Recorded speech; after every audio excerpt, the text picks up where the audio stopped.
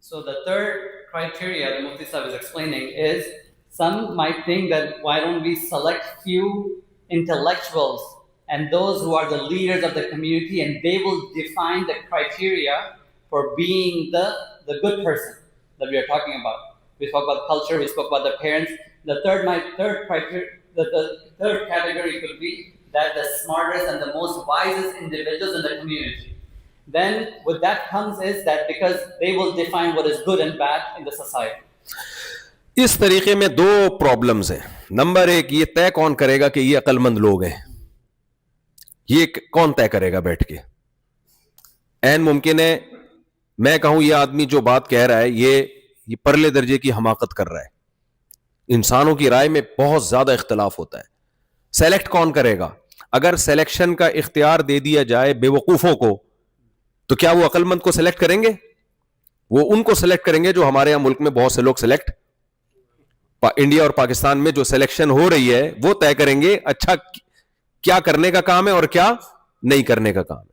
تو پریکٹیکلی یہ ممکن نہیں ہے. ایک بات تو یہ, اور اگر ایسا ہو جائے کہ دنیا میں ایسے لوگ ہوں جو بہت ہی ذہین لوگوں کو سلیکٹ کریں کہ آپ بتائیں گے اچھا کیا ہے برا کیا ہے, تاکہ اچھے کو ہم بنائیں, اختیار کریں, اور برائی سے ہم ایوائڈ کریں, آپ اچھائی اور برائی کو ایکسپلین کریں گے. اول تو ایسا پریکٹیکلی ممکن نہیں ہے, اور اگر ممکن ہو بھی جائے تو انسان کے ساتھ اگر وہ عقل مند بھی ہے, خواہشات کی ایک سمندر ہے جو انسان کے ساتھ اللہ نے اٹیچ کر دیا ہے. بہت دفعہ ہماری عقل کہہ رہی ہوتی ہے کہ یہ غلط کام ہے, لیکن ہم اس کو غلط اس لیے نہیں کہتے کہ ہمیں خود وہ کام چھوڑنا پڑ جائے گا, اور انسان پھر وہاں اپنی خواہشات کے آگے ہتھیار ڈال دیتا ہے. تو اگر ہم نے چند ایسے سلیکٹڈ لوگوں کو منتخب کیا کہ آپ بتاؤ اچھا کیا ہے برا کیا ہے, تو اگر وہ فار ایگزامپل سب شراب پیتے ہیں تو وہ شراب کو کبھی بھی اللیگل قرار نہیں دیں گے, کیونکہ ان کو چھوڑنی پڑے گی, اور وہ شراب چھوڑ کے ان کا دماغ کام نہیں کرے گا, وہ کیسے شراب کو اللیگل قرار دیں گے؟ اگر ان سب کی گرل فرینڈ ہے اور وہ سب زنا کرتے ہیں تو کبھی بھی وہ زنا کو غلط ہونے کے باوجود بھی اللیگل اور برا قرار, آپ لوگ میرے سینٹنس کو مکمل کریں, وہ برا قرار نہیں دیں گے. اگر ان سب نے اپنے ابا اور اماں کو اولڈ ہاؤس میں جمع کرایا ہوا ہے تو وہ ابا اور اماں کو گھر میں رکھ کے ان کی خدمت کرنے کو اور ان کو اولڈ ہاؤس میں جمع کرانے کو اللیگل اور غیر قانونی قرار نہیں دیں گے. تو اس سے صاف پتہ چلتا ہے یہ اتھارٹی چند چیزوں میں تو انسان کے لیے ایکسپلین کر سکتا ہے اچھا کیا برا کیا ہے, لیکن 100% انسان کے پاس یہ اتھارٹی نہیں ہے کہ وہ ہمیں بتائے کہ تم نے کس چیز کو اچھا کہنا ہے اور کس چیز کو برا کہنا ہے. So in the third section or the criteria, the third one of where you select the leaders or the smart intellectual people, this is saying that there are two problems with it. The first problem is who defines that person is smart. Like if you give an option to some people, those who are not intellectual themselves, and they all decide if they think this person is the smartest, yes, according to them, but it's not really a definite reason for everyone to agree that this person is smartest. So that's one issue, that no one will be very difficult for people to agree that this group of people are the smartest. Now, if for example they have selected a smart person, then he's saying that the nature of human being is such that we are surrounded with our desires. Allah has created us to be surrounded with our desires. So at some point we will fall short to fulfill the desire. The example the Mufti Sahib gave is, for example, that if a person or the group of those leaders, they like to drink alcohol. So they will, even though it's wrong, they might think, because they're smart, they might think that it's wrong, but they will not say it's wrong because they like it themselves, because the desires are connected with human beings. Going back again, it is not a good criteria to select a group of leaders to make a decision on what is right and wrong for human beings. تو اب میرے اور آپ کے پاس سوائے اس کے کہ جس نے ہمیں بنایا ہے, جسے اللہ کہا جاتا ہے, جسے گاڈ کہتے ہیں, جسے خدا کہتے ہیں, جسے کریٹر کہتے ہیں, جس نے بنایا ہے, ہمارے پاس اس کے علاوہ کوئی آپشن نہیں ہے کہ ہم اس سے پوچھیں کہ صحیح کیا ہے اور غلط کیا ہے. اور خدا کی تعلیمات دنیا میں اسلام کے سوا کسی مذہب کے پاس محفوظ نہیں ہے.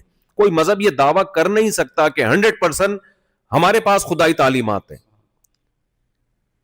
کیوں؟ دو وجہ سے. نمبر ایک, بہت سے مذاہب کی جو تعلیمات ہیں وہ تعلیمات بتاتی ہیں کہ یہ خدائی تعلیمات ہو نہیں سکتی.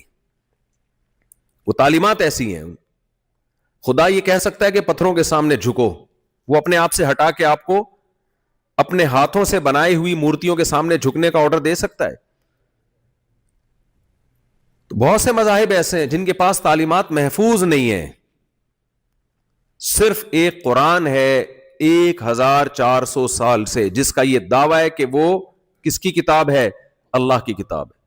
1400 سال سے اس کا ایک حرف بھی تبدیل نہیں ہوا. الحمد سے لے کے والناس تک آپ اس کے احکامات کو پڑھیں. احکامات پکار پکار کے کہہ رہے ہوتے ہیں کہ یہ انسانوں کی تعلیمات نہیں ہے, یہ اس ذات کی تعلیمات ہیں جو انسانوں سے اونچی ذات ہے, جس کا کوئی مفاد انسانوں سے نہیں ہے. اس کی تعلیمات آپ دیکھیں, الحمد سے شروع ہوتا ہے, الحمدللہ رب العالمین. آپ اسلام کے سوا جتنی بھی مذہبی کتابیں آپ وہ پڑھیں, وہ آپ کی نیچر کو اپیل نہیں کریں گی, وہ آپ کی فطرت کو اپیل نہیں کریں گی. بہت سی کتابیں آپ کی سمجھ میں ہی نہیں آئیں گی. قرآن کتنا آسان ہے. شروع کہاں سے ہوتا ہے؟ الحمدللہ رب العالمین. تمام تعریفیں اس اللہ کے لیے جو تمام جہانوں کا پالنے والا ہے. الرحمن, بڑا مہربان. الرحیم, نہایت رحم کرنے والا. اللہ کی یہ صفات بھی تو شروع ہو سکتی تھی کہ انتقام لینے والا, سزائیں دینے والا. نہ, کہاں سے کلام شروع ہو رہا ہے؟ بڑا مہربان, نہایت رحم کرنے والا. مالکی یوم الدین, جیسے دنیا کا مالک ہے ایسے ہی ایک دن حساب و کتاب کا آئے گا, اس کا بھی مالک ہے. ایاک نعبد, اے اللہ ہم صرف تیری عبادت کرتے ہیں. وایاک نستعین, اور صرف تجھ ہی سے مدد طلب کرتے ہیں. بتاؤ دنیا میں کوئی کسی مذہب کی تعلیمات ہو اور کوئی مذہبی کتاب ہو, اس کے مضمون میں اتنی کلیئرٹی ہو اور اتنے صاف ستھرے 2 اور 2 4 کی طرح انسانی نیچر کو اپیل کرنے والے کوئی نہیں ہے اسلام کے سوا. تو جب کوئی ہے ہی نہیں, کوئی بتانے والا ہی نہیں ہے, کوئی مقابلے میں ہے ہی نہیں, تو میرے اور آپ کے پاس پھر یہ سیکھنے کے لیے کہ اچھا کیا ہے برا کیا, اسلام کے علاوہ کوئی آپشن بچتا نہیں ہے. اب تعلیمات دیکھیں قرآن مجید کی. قرآن سے ہم پوچھتے ہیں کہ زنا لیگل ہے یا انلیگل؟ قرآن کہتا ہے لا تقربوا الزنا, زنا کے قریب بھی مت پھٹکو. انہ کان فاحشۃ, یہ بہت بڑی بے حیائی ہے. وساء سبیلا, اور اپنی خواہش کو پورا کرنے کا انتہائی بدترین راستہ ہے یہ. کیوں بدترین راستہ ہے؟ اللہ نے اس کا بھی جواب دیا قرآن کریم میں. هو الذی خلق من الماء بشرا, اللہ نے انسان کو پانی سے پیدا کیا, لیکن جانوروں کی طرح پیدا نہیں کیا کہ جب وہ دنیا میں آیا تو نہ ننیال ہے نہ ددیال ہے. یہ تو گدھے گھوڑوں کے ساتھ ہوتا ہے. تم انسان ہو, فجعلہ نسبا وصہرا, تمہیں نسب ددیال ننیال دے دیا, اور بلوغت کے بعد ایک اور خاندان دیا جس کو سسرال کہا جاتا ہے, صہرا, مصاہرہ. یہ 2 خاندانوں میں پیدا ہوتا ہے. یہ خاندان زنا سے وجود میں نہیں آتے, گرل فرینڈ بوائے فرینڈ سے وجود میں نہیں آتے, یہ بیوی سے وجود میں آتے ہیں, شوہر سے وجود میں آتے ہیں. اس لیے اللہ نے کہہ دیا زنا کے جو نتائج ہیں انتہائی بدترین نتائج ہیں. اس لیے لا تقربوا الزنا, تم زنا کے قریب بھی مت پھٹکو. اب اللہ جب قانون سازی کرتا ہے اس کا کوئی مفاد نہیں ہے, اس کو کوئی اس سے دلچسپی نہیں ہے کہ میں کسی کام کو لیگل کروں گا تو میرا کیا فائدہ, انلیگل کروں گا تو میرا کیا نقصان.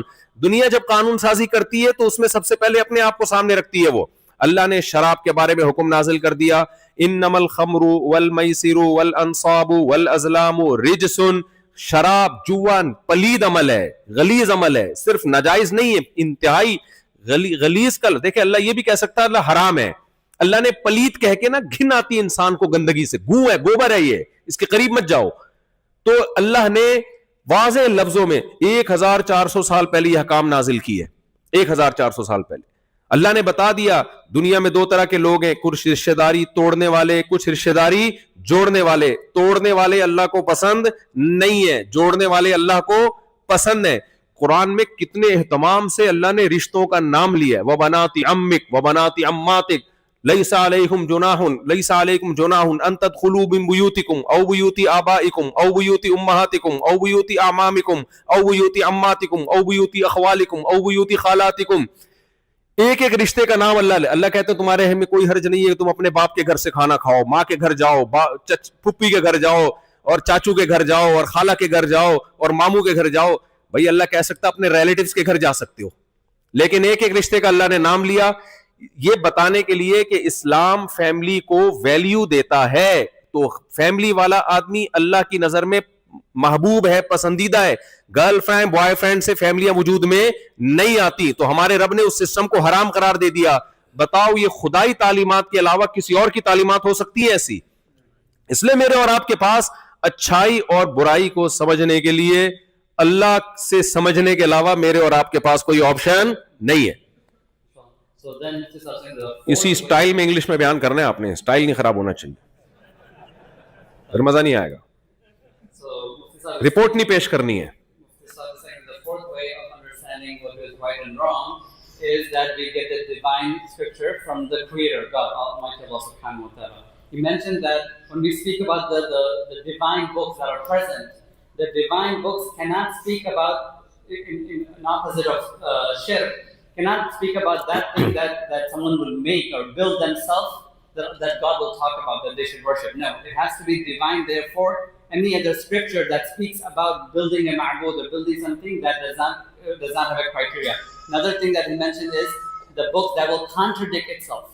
The books that will contradict itself. So therefore, the only kitab, only divine book that we recognize that is there, that has not changed, and it speaks about Tawheed, is the Quran al-Kareem. That from the time it was revealed to Prophet ﷺ until this day, have never changed. 1400 years ago, it is how it was in the time of Prophet ﷺ. Now in this kitab, the Quran, the divine, the guidance for making sure that this mankind can make a selection of good and bad and will become a good person, is Allah subhanahu wa ta'ala has no benefit in providing those details. Mufti Sahib gave an example of alcohol. But so Allah subhanahu wa ta'ala has made example that this is not just haram, but this is khabith from khaba'ith. That you have to have your hatred towards this, because this is something that will benefit us as human beings. Another example was given regarding zina, that fornication, adultery, that Allah says don't even come close to it. So this is something that is not benefiting Allah subhanahu wa ta'ala. The rules and regulations in the Quran that is for mankind, for the benefit of the mankind, it does not benefit. Say after me, it does not benefit Allah. I'm trying to say Mufti Sahib style. So it does not benefit Allah subhanahu wa ta'ala. Rather, it's only for our benefit. Right? The third example that Mufti Sahib gave is that any other aspect in the Quran that is mentioned, it's for our benefit, and hence this is the guidance that Allah has kept for us, and no other kitab, there is no other guidance that has came down that would provide this. So we have to, my dear brothers and sisters, accept this as a divine command from Allah subhanahu wa ta'ala that will benefit us and will provide us the criteria of being good, and also provides the criteria of being bad, so that we can make the right choices. تو یہ جو میں نے قرآن کی آیت پڑھی ہے نا, یہی ہے. فَأَمَّا مَنْ طَغَى وَآثَرَ الْحَيَاةَ الدُّنْيَا فَإِنَّ الْجَحِيمَ هِيَ الْمَأْوَى. اللہ کہتا ہے کہ میری نظر میں برا وہ ہے کہ جب دنیا اور آخرت کا ٹکراؤ ہو, کچھ خواہشات ہماری ایسی ہیں جو حلال ہیں, ہم کھانا کھاتے ہیں, ٹریولنگ کرتے ہیں, اور دنیا کی بہت ساری لذتوں سے ہم فائدہ اٹھاتے ہیں. ہمارے رب نے ان کو ہمارے لیے حلال قرار دیا ہے, اس میں کوئی مواخذہ نہیں ہے. قل من حرم زینت اللہ التی اخرج لعبادہ والطیبات من الرزق. کون ہے جس نے زینت کو حرام کر دیا, اور پاکیزہ رزق کو کون حرام کرتا ہے؟ اللہ نے اس لیے کیا کہ آج بھی کچھ لوگ ہیں جو حرام کرتے ہیں, حلال چیزوں پہ بھی پابندیاں لگائی ہوئی انہوں نے. تو اللہ نے کہا یہ سب, لیکن پاکیزہ روزی ہونی چاہیے. لیکن کچھ چیزیں ایسی ہیں کہ اگر ہم ان اپنی خواہشات کی طرف جاتے ہیں تو اس میں آخرت میں اللہ کہتا ہے تم اپنا نقصان کر رہے ہو. تو جب ایسا ٹکراؤ ہوگا کہ دنیا اور آخرت کا ٹکراؤ ہوگا, تو جس نے دنیا کو سامنے رکھا اور آخرت کو خراب کر دیا, اس نے, آپ کا زنا کرنے کا دل چاہتا ہے لیکن یہ وہ خواہش ہے جس سے آخرت برباد ہوتی ہے. آپ چوری کا مال کھاتے ہو, یہ وہ خواہش ہے جس سے آخرت برباد ہوتی ہے. آپ شراب پیتے ہو, آپ کی خواہش پوری ہو رہی ہے لیکن وہ خواہش ہے جس سے آخرت خراب ہو رہی ہے. تو اللہ کہتا ہے جس نے دنیا کو ترجیح دی اور آخرت کو برباد کر دیا, تو آخرت میں میرے پاس اس کے لیے کوئی ٹھکانہ نہیں ہے. فَإِنَّ الْجَحِيمَ هِيَ الْمَأْوَى. جہنم کی آگ اس کا ٹھکانہ ہے. وَأَمَّا مَنْ خَافَ مَقَامَ رَبِّهِ وَنَهَى النَّفْسَ عَنِ الْهَوَىٰ. اور جو اپنے رب کے سامنے کھڑے ہونے سے ڈر گیا, اس کو احساس ہوا کہ جو کچھ میں کر رہا ہوں کل اللہ کے سامنے مجھے اس کا حساب دینا ہے, اور کتنا خوف پیدا ہوا اس کے اندر. وَنَهَى النَّفْسَ عَنِ الْهَوَىٰ. الف لام عہد کا یہاں پہ, بری خواہشات سے اپنے آپ کو روک لیا اس نے. خواہشات سے نہیں بلکہ کس سے؟ بری خواہشات سے. الہوا مخصوص قسم کی خواہشات. وہ بری کا مطلب کون سی بری؟ جس کو خدا نے برا کہا ہے.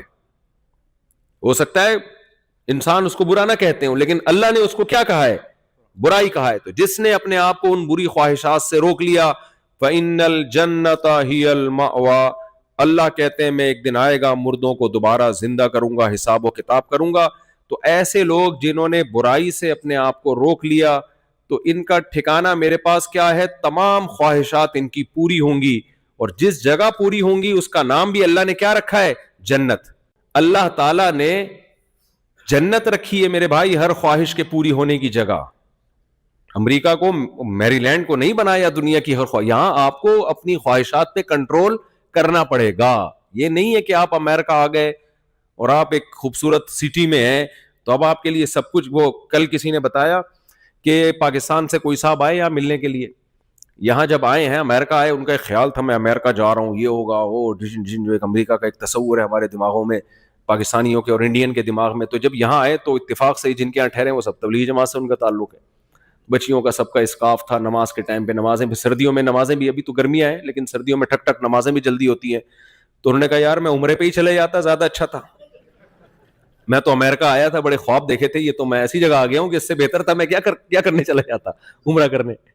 تو بھائی خواہشات پاکستان میں بھی حرام ہیں, ناجائز خواہشات, وہ انڈیا میں بھی حرام ہے, بنگلہ دیش میں بھی حرام ہے, افغانستان میں بھی حرام ہے, پاکستان میں بھی کیا ہے, حرام ہے, اور امریکہ میں میری لینڈ میں بھی کیا ہے, وہ حرام ہے, کیونکہ یہ زمین کس کی ہے, اللہ کی.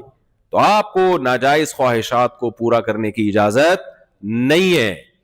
اس کے بارے میں قیامت میں اللہ سے سوال ہوگا. اور یاد رکھو, ہم شراب کو, زنا کو, جوئے کو تو حرام سمجھتے ہیں, لیکن ایک جرم ہم کر رہے ہوتے ہیں, جس اسٹیٹ میں آپ رہتے ہیں اس اسٹیٹ کے قوانین کو توڑنا اور اسٹیٹ کے ساتھ بے وفائی کرنا, پورے بینیفٹس اسٹیٹ سے لینا, اور جب اسٹیٹ کے حق ادا کرنے کی باری آئے, ٹیکس دینے کی باری آئے تو اس میں ڈنڈی مارنا. کیا یہ غیرت مند لوگوں کا کام ہو سکتا ہے؟ یوسف علیہ السلام جب مصر میں تھے تو غیر مسلم اسٹیٹ تھی, یوسف علیہ السلام سے خواب کی تعبیر پوچھی گئی, آپ نے خواب کی تعبیر بھی بتائی, اور یہ بھی بتایا کہ 7 سال جب قحط پڑے گا تو اگلے 7 سال کے لیے کیسے آپ نے مصر کی اکانومی کو مضبوط کرنا ہے, تاکہ جب قحط پڑے تو اس میں ہم کیسے 7 سال اسٹور کر سکیں. تو مصر ایک غیر مسلم اسٹیٹ تھا, اس کی ریاست کو یوسف علیہ السلام نے تباہ ہونے سے بھی بچایا, اور وہاں ایک اچھے اس طرح سے یوسف علیہ السلام وہاں رہے ہیں کہ لوگوں نے آپ ہی کو پھر اپنا بادشاہ بنایا ہے. تو ہمارے پاس قرآن میں مسلم اسٹیٹ میں کیسے رہنا ہے اس کے حکامات بھی ہیں, غیر مسلم اسٹیٹ میں کیسے رہنا ہے اس کے حکامات بھی ہیں. اس کا خلاصہ یہ ہے کہ انسان کے بچے بن کے رہنا ہے یہاں بھی, چاہے جہاں بھی رہو. کیسے رہو گے آپ؟ انسان کے بچے بن کے رہو گے. جو آپ حقوق یہاں سے لے رہے ہو, کتنے, دیکھو آپ کو کتنے رائٹس ہیں یہاں پہ, کتنے رائٹس ہیں, مسجدیں بنی ہوئی ہیں, مدارس بنے ہوئے ہیں. اب یہ نہیں ہے کہ آپ نے یہاں کوئی ایسا کام کرنا شروع کر دینا ہے جس سے اسٹیٹ کے لیے آپ خطرہ بننا شروع ہو جائے. اگر کوئی زیادتی ظلم ہو رہا ہے آپ کے اوپر, کوئی مسئلہ ہے, تو اس کا بھی ایک قانونی طریقہ ہے, آپ وہ قانونی طریقے کو فالو کریں. میں نے یہاں بہت سے لوگوں سے ملا, انہوں نے بتایا کہ یہ ہمارے مسائل تھے, ہم نے پراپر وے میں کام کیا, یہ مسئلہ ہمارا حل ہو گیا. تو اس طریقے سے بھی کام ہو سکتا ہے. تو کوئی بھی ایسے شدت پسند عناصر جو یہاں آ کے آپ میں توڑ پیدا کرنے کی کوشش کریں, یا آپ کے لیے کوئی ایسے مسائل کھڑا کر دیں کہ یہاں کی گورنمنٹ پھر آپ کے خلاف ہو جائے اور پھر آپ کے مساجد اور مدارس پہ پابندیاں لگنا شروع ہو جائے, ایسے کام سے آپ نے بہت دور بھاگنا ہے. کیونکہ یہ صرف یہاں کا لا کا نہیں ہے, یہ کس کا حکم ہے؟ اللہ کا حکم ہے کہ آپ نے جہاں رہنا ہے. دیکھو یوسف علیہ السلام جیل میں بھی جیل کے قیدیوں کو جو غیر مسلم تھے ان کے ساتھ اچھا سلوک کیا, تبھی جیل کے قیدیوں نے کہا انا نراک من المحسنین, حالانکہ وہ مشرک تھے. یوسف علیہ السلام کو کہا کہ ہم آپ کو محسن سمجھتے ہیں, ہم نے دیکھا ہے کہ آپ نے جتنا ٹائم ہمارے ساتھ گزارا آپ ایک اچھے انسان بن کے گزارا, تو آپ یہاں جب رہیں گے تو یہاں کے لوگ کہیں گے مسلم جتنا ٹائم ہمارے ساتھ رہے ہیں ایک اچھے انسان بن کے رہے, ان کا ایٹیٹیوڈ, ان کا سلوک ہمارے ساتھ بہت اچھا تھا. جو ان کے بارے میں دنیا میں مشہور ہے کہ چوریاں کرتے ہیں, 2 نمبریاں کرتے ہیں, اور یہ کرتے ہیں اور وہ کرتے ہیں. دیکھو صحابہ کرام کئی ملکوں میں گئے ہیں جو بغیر جہاد کے پورے کنٹری مسلمان ہوئے, ان کی تجارت کو دیکھ کے, ان کے رویوں کو دیکھ کے. تو یہ بھی ہمارے مذہب کا حکم ہے. تو اللہ قرآن میں کیا کہہ رہے ہیں, بس میں اپنے بیان کو ختم کر رہا ہوں, کہ اما من خاف مقام ربہ, جس کے دل میں اتنا خوف پیدا ہو گیا کہ میں جو کچھ کر رہا ہوں کل مجھے اللہ کے سامنے اس کا جواب دینا ہے, اور اتنا خوف پیدا ہوا ونہى النفس عن الہوى. بعض دفعہ خوف پیدا ہوتا ہے اتنا کہ آپ رونا شروع کر دیتے ہیں, چیخ و پکار کر کے رو رہے ہیں, نا نا نا, اللہ کہتے ہیں نہیں نہیں نہیں, رونا بھی ٹھیک ہے لیکن مجھے وہ خوف چاہیے جو تمہیں گناہ سے روک دے. وَنَهَى النَّفْسَ عَنِ الْهَوَىٰ. ہم دیکھتے ہیں اعتکاف میں ہمارے یہاں لوگ بیٹھتے ہیں نا, پاکستان انڈیا میں مسجدوں میں 27ویں رات کو بہت دعائیں ہو رہی ہوتی ہیں, رو رو کے ہاں ایسے زبردست, اور اگلے دن فلم دیکھنے کا ارادہ ہوتا ہے عید کے دن جو نئی فلم آئے گی سینما گھر میں وہ چل دیں گے سب دیکھنے کے لیے. تو روتے رہو بیٹھ کے بھائی, رونے پر گورنمنٹ کی طرف سے کوئی پابندی نہیں ہے. تو اس لیے اللہ نے یہ نہیں کہا کہ جو اللہ سے اتنا ڈرا کہ سارا دن روتا رہا, وہ رونا تو ایک علامت ہے, اچھی بات ہے اللہ کے خوف سے رونا, لیکن اللہ نے کہا مجھے کون سا رونا چاہیے, وَنَهَى النَّفْسَ عَنِ الْهَوَىٰ, کہ اپنے آپ کو بری خواہشات سے وہ روک لے. تو اللہ کہتے ہیں فَإِنَّ الْجَنَّةَ هِيَ الْمَأْوَىٰ, یہاں تو اللہ نے کہا آخرت میں اس کو جنت دوں گا, لیکن دوسری جگہ پہ اللہ نے کہا فَلَنُحْيِيَنَّهُ حَيَاةً طَيِّبَةً, دنیا میں بھی بہترین زندگی اسی کو ملے گی جو برائیوں سے بچتا ہے. ایک شاعر کے اس کلام پہ میں اپنی بات کو ختم کرتا ہوں. رنگ رلیوں پہ زمانے کی نہ جانا اے دل, یہ خزاں ہے جو بانداز بہار آئی ہے. شراب, زنا اور یہ جو اخلاقی برائیاں ہیں یہ وقتی طور پر بڑی اٹریکٹیو ہوتی ہیں, لیکن خدا کی قسم انسان کو انسانیت سے دور کر دیتی ہیں, انسان کی زندگی کا سکون چھین لیتی ہیں, اس کی پاکیزہ زندگی نہیں رہتی. میلا کچیلا آدمی سکون میں نہیں ہوتا, سکون میں ہمیشہ نہایا دھویا ہوا صاف ستھرا آدمی ہوتا ہے. تو میل صرف جسمانی نہیں ہوتا, اعمال کا بھی میل ہوتا ہے, اعمال کی بھی گندگی اور غلاظت ہوتی ہے جس سے آپ کا دل گندا اور پلید ہو جاتا ہے. تو جب اعمال جو انسان توبہ کرتا ہے اور برائیوں کو چھوڑتا ہے تو وہ اندر سے کیا ہو جاتا ہے, ایسے جیسے نہا کے غسل کیا اس نے. تو اللہ اس کو دنیا میں بھی پاکیزہ زندگی دیں گے اور آخرت میں بھی پاکیزہ زندگی دیں گے. So Mufti Sahib is concluding that spoke about the four criterias. And the fourth one is where Allah subhanahu wa ta'ala's wahi will dictate what a person, how can a person become right or wrong, how they can choose a right and wrong. Then he concludes his talk by the last final point, that the verses he recited in the beginning from Surah Naziyat, Amma man tagha, the person who disobeys and selects the worldly life and the worldly standards, the first three standards, not the fourth standard for his livelihood or for his criteria in this living in this world. For that person, the end abode is Jahannam. So Musa is saying that this is what the khahishat, our desires are all spread out. And we have to put the criteria of the fourth standard that he mentioned, which is Allah's standard. If you break Allah's standard, even though you may be acceptable or you may have acquired few things in this world, you will face the ultimate abode in Jahannam. And then the second verse that Allah says, وَمَنْ خَافَ, that person that who has taqwa, the one who fears Allah subhanahu wa ta'ala, and then who puts away the khahishat, the desires, the evil desires of this world. Mufti have said, in this world Allah has kept us desires, the halal desires, the standards of that's sent by Allah subhanahu wa ta'ala, like eating halal food, halal income, marrying, like having a relationship in the marriage. But if those are broken, that meaning if it's done without the standards of Allah, that you eat something but that's haram, you earn something that is haram, right? You have a relationship but that's not in marriage, out of wedlock. So then these criterias will demand the Jahannam. But that person who fulfills the command of Allah subhanahu wa ta'ala, who believes in Allah subhanahu wa ta'ala, has the taqwa and the conscience of Allah, وَنَهَى النَّفْسَ عَنِ الْهَوَىٰ, and then he controls himself from evil desires, then Allah says that they will end abode will be Jannah. They will stay in Jannah forever. Another verse he mentioned that وَلَنُحْيِيَنَّهُمْ حَيَاةً طَيِّبَةً, Allah will not only in Jannah but also in this world they will live in a very beautiful manner. And Mufti was saying that, mashallah, I came here to Maryland, it was very beautiful and a very nice place to stay. He's like, it almost looks like Jannah. Then he gave a beautiful example of وَلَنُحْيِيَنَّ حَيَاةً طَيِّبَةً, under that Allah also taught us how to live, not just in a place where it's easy to follow Islam, but even in a place like America where it might be difficult or you don't have the majority Muslims. Example he gave is the example of Yusuf alayhi salam, the story of Yusuf alayhi salam, that he was imprisoned in a non-Muslim country, but his character, his akhlaq, and what defined him as a good person from Allah subhanahu wa ta'ala allowed others to gravitate towards him. That he, when the dream was seen and then he interpreted the dream for the benefit of the nation in which he was living in. The benefit was such that when he gave the tafsir or the ta'bir of the ru'ya, of the dream, that benefited the whole country. The king and the people were so impressed by someone who came from outside but had the qualities that was shown to him by Allah subhanahu wa ta'ala. That at the end, not only they made him the leader, but also they recognized him as a salihun, among the righteous person. Later on, he became the king and the leader of the country. So he's saying, my brothers and sisters, that when we are living in the countries, when we're living in a non-Muslim country, whether if you're living in a Muslim country or a non-Muslim country, the criteria for acceptance from Allah subhanahu wa ta'ala needs to be followed. It doesn't mean that we follow deen in a certain place and you don't follow deen in another place. He gave a very good incident that happened with a friend of his. They came from Pakistan thinking, oh, mashallah, finally I get to come to America. They had all the different concepts and the pop culture in their mind. And then finally they came, they were living in mashallah, a very righteous family.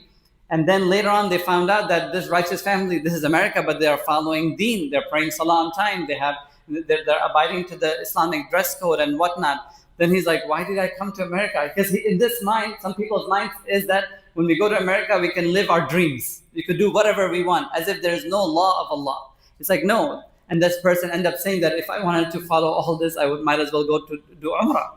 So Mufti Sahib is saying that here in this country, it's our responsibility that we fulfill. One of the fulfillment of the commands of Allah is that we follow the laws of the nation, laws of the land, that we abide by the laws of the land. And if there is any contradiction, then we follow the rules and regulations and the governance of the land. Then at the end, he mentioned that, this is the ultimate nature of Allah's divine presence in this world, that we follow the doctrine and the rules and regulations, the good and bad, the criteria, what makes a person good and what the criteria that makes a person bad is defined in these verses. So his humble appeal is learn and follow, because this is ultimate our success in this world. And then, of course, as I mentioned earlier, this will also provide us to be a successful and happy in this world. Allah says, we will allow you to see a good life in this world, and most importantly, the hereafter, when we will go meet our Allah subhanahu wa ta'ala.